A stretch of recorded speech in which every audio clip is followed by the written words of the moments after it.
7 sintomas que demonstram medo à crítica.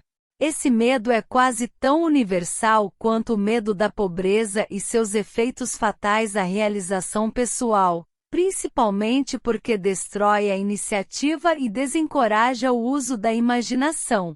Os sintomas principais são: 1. Acanhamento, geralmente expresso por nervosismo, timidez na conversação e em conhecer estranhos, movimentos desajeitados das mãos e membros, olhares desviados. 2.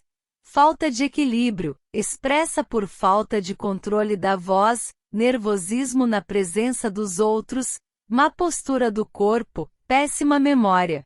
3. Personalidade fraca, falta de firmeza nas decisões, de encanto pessoal e capacidade de exprimir opiniões com firmeza.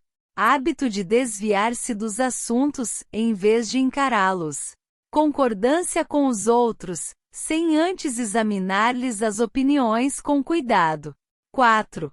Complexo de inferioridade, hábito de expressar autoaprovação oralmente por ações, como meio de disfarçar o sentimento de inferioridade, usar palavras grandiloquentes para impressionar os outros, muitas vezes sem conhecer-lhes o verdadeiro significado, imitar outros na maneira de vestir, falar e nos modos, jactando-se de realizações imaginárias. Isso dá, por vezes, a aparência superficial de um sentimento de superioridade. 5. Extravagância, hábito de tentar emparelhar com o Silva gastando além das possibilidades. 6. Falta de iniciativa, fracasso em aproveitar oportunidades de progredir, medo de expressar opiniões. Falta de confiança nas próprias ideias, dando respostas evasivas às perguntas formuladas por superiores, hesitarão nas maneiras e no falar, falsidade nas palavras e feitos. 7. Falta de ambição, lassidão mental e física, falta de autoafirmação, lentidão em chegar às decisões, facilidade em ser influenciado, hábito de criticar os outros nas costas e elogiá-los na frente, hábito de aceitar a derrota sem protesto ou fugir a um empreendimento se encontrar oposição, suspeita imotivada dos outros, falta de tato nas maneiras e no falar, má vontade em aceitar a culpa dos erros. Você teme a saúde deficiente? Esse medo tem suas raízes na hereditariedade, tanto física como mental. Está intimamente associado. Em sua origem, as causas do medo da velhice e da morte, porque conduz às fronteiras de mundos terríveis dos quais o homem nada sabe, mas dos quais ouviu histórias desconcertantes. Existe também a opinião, algo generalizada, de que certas pessoas sem ética fazem negócios, vendendo saúde, mantendo vivo o medo da doença. De modo geral, o homem teme a saúde deficiente por causa dos terríveis quadros plantados em sua mente, do que pode acontecer se a morte o alcançar. Teme-a também pela taxa econômica que representaria.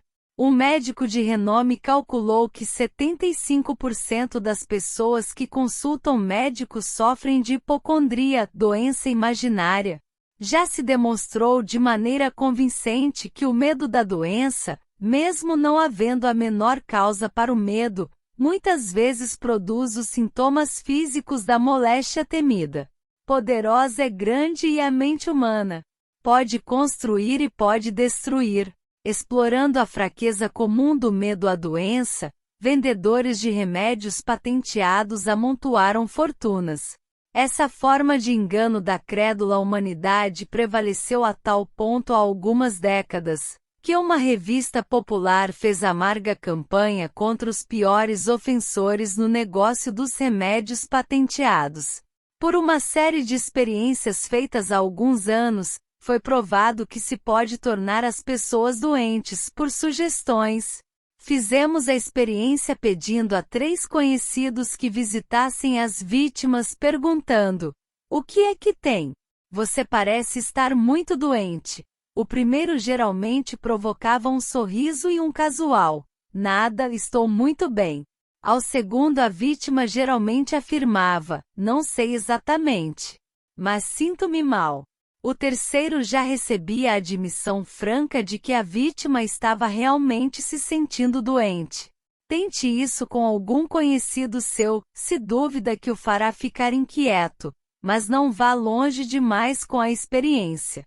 Há certa seita religiosa, cujos membros se vingam dos inimigos pelo método da bruxaria. Chamam-no de enfeitiçar a vítima. Existem provas arrasadoras de que a doença, às vezes, começa em forma de impulso de pensamento negativo. Tal impulso pode ser passado de uma mente a outra por sugestão, ou criada pelo indivíduo em sua própria mente.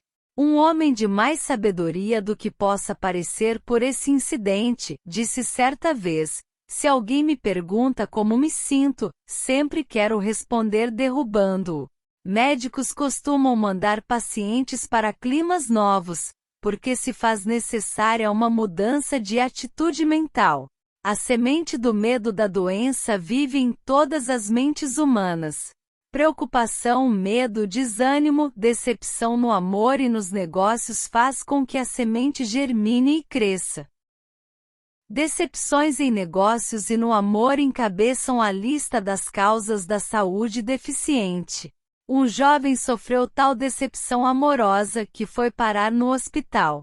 Ficou durante meses entre a vida e a morte. Chamaram o especialista em psicoterapia.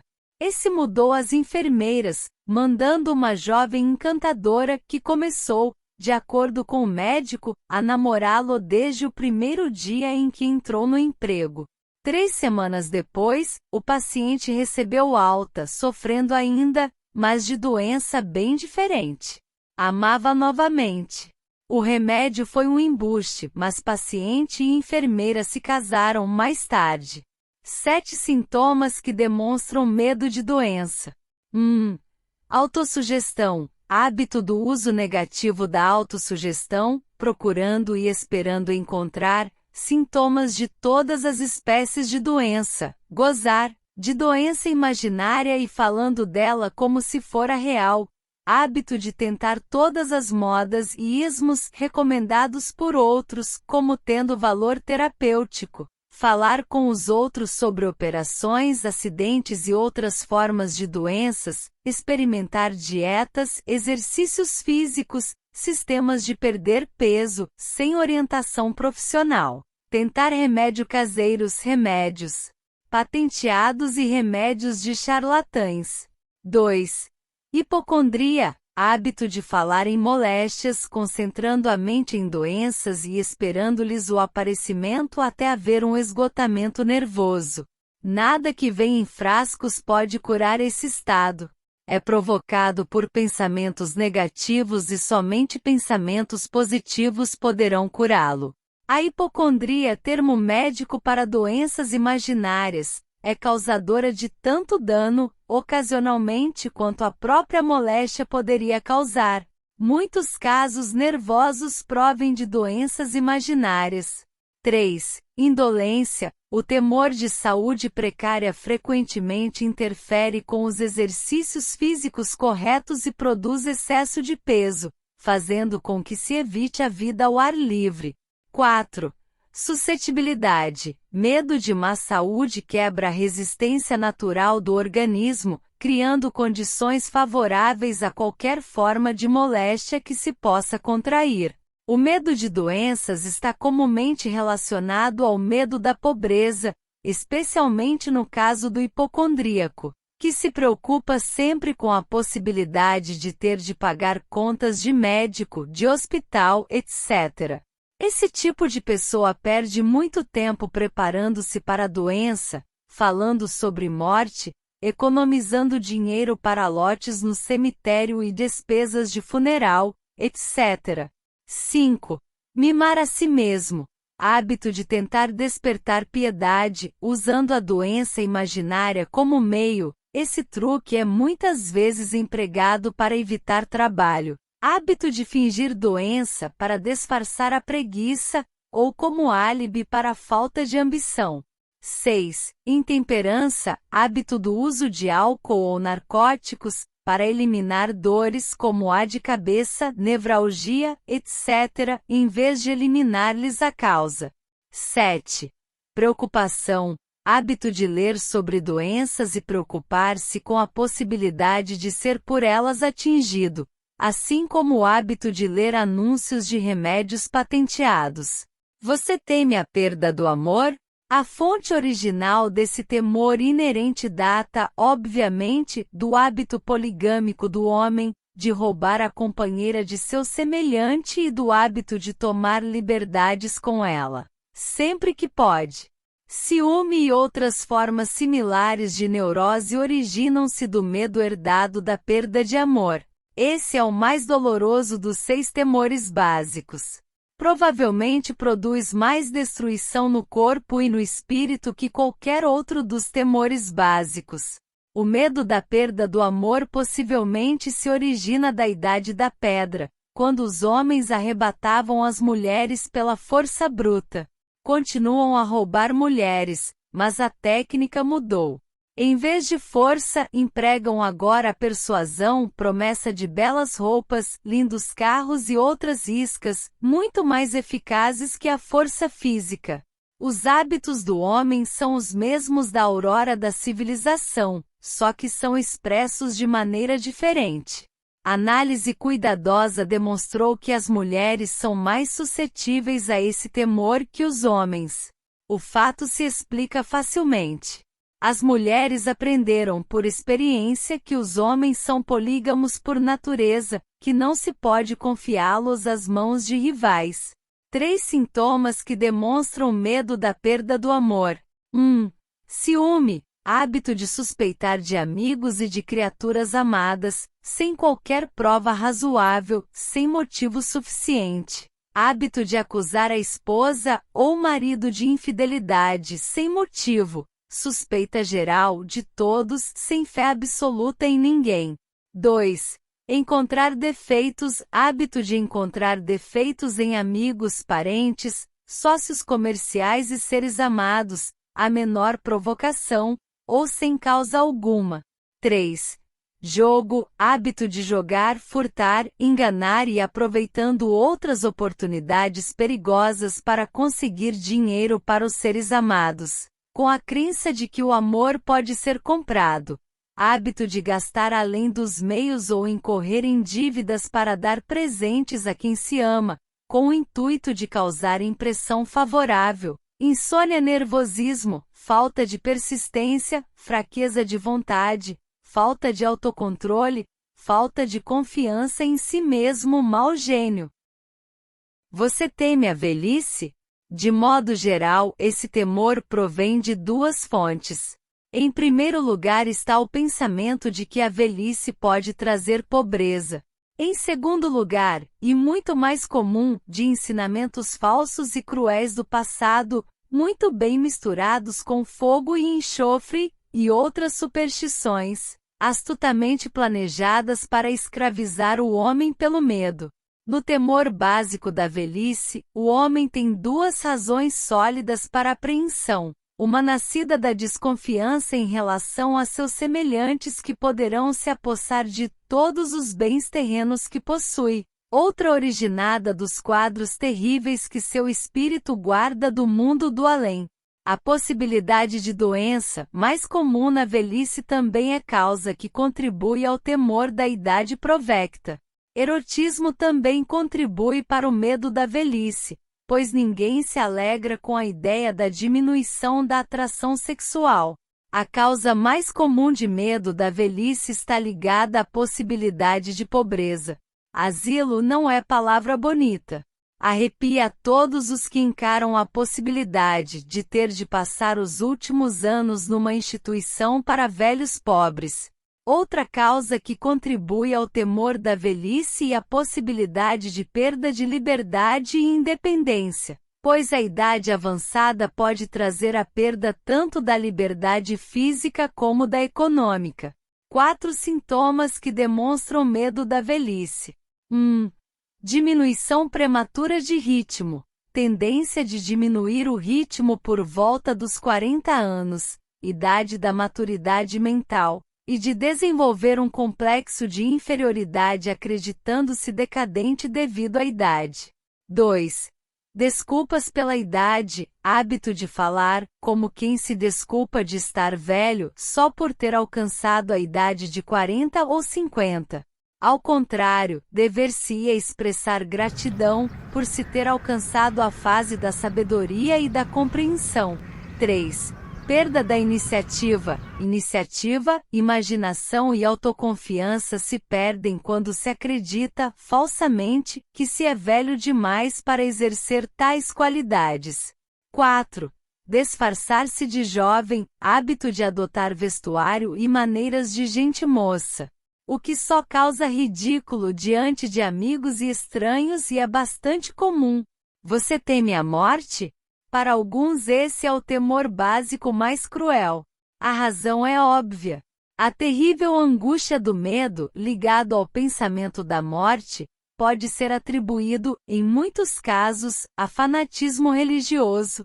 Os supostos pagãos temem menos a morte que os civilizados.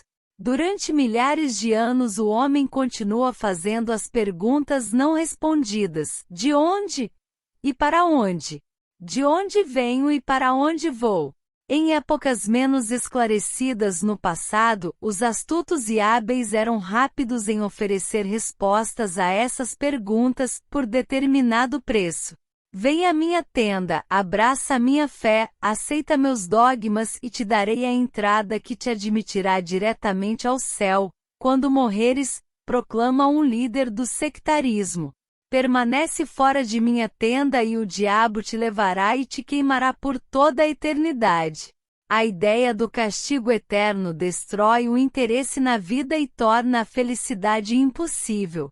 Conquanto o líder religioso não possa fornecer salvo-conduto ao céu, nem por falta de tal disposição, permitir que o infeliz desça ao inferno. Essa última possibilidade parece tão terrível que o próprio pensamento toma conta da imaginação, de maneira tão realista que paralisa a razão e causa o medo da morte. Atualmente o temor da morte já não é tão comum quanto era, na época em que não havia ainda as grandes universidades. As cientistas lançaram as luzes da verdade sobre o mundo e essa verdade está libertando, rapidamente, homens e mulheres, do terrível medo da morte. As jovens que frequentam as universidades e outras instituições de ensino não se impressionam facilmente com o fogo e o enxofre. Com o auxílio da biologia, da astronomia, da geologia e outras ciências afins, os temores da Idade Média que dominavam a mente humana foram dissolvidos. O mundo inteiro consiste apenas de duas coisas: energia e matéria. Em física elementar aprendemos que nem a matéria nem a energia, as únicas realidades que o homem conhece, podem ser criadas ou destruídas. Tanto a matéria como a energia podem ser transformadas, mas nunca destruídas. A vida é energia, não há dúvida nenhuma. Se nem energia nem matéria podem ser destruídas, é claro que a vida não pode ser destruída. Como outras formas de energia, pode passar por vários processos de transição ou transformação, mas não pode ser destruída. A morte é mera transição. Se a morte não for mera transformação ou transição, então nada mais vem depois dela senão um sono longo, eterno, tranquilo, e o sono não deve ser temido. Assim você poderá eliminar para sempre o medo da morte.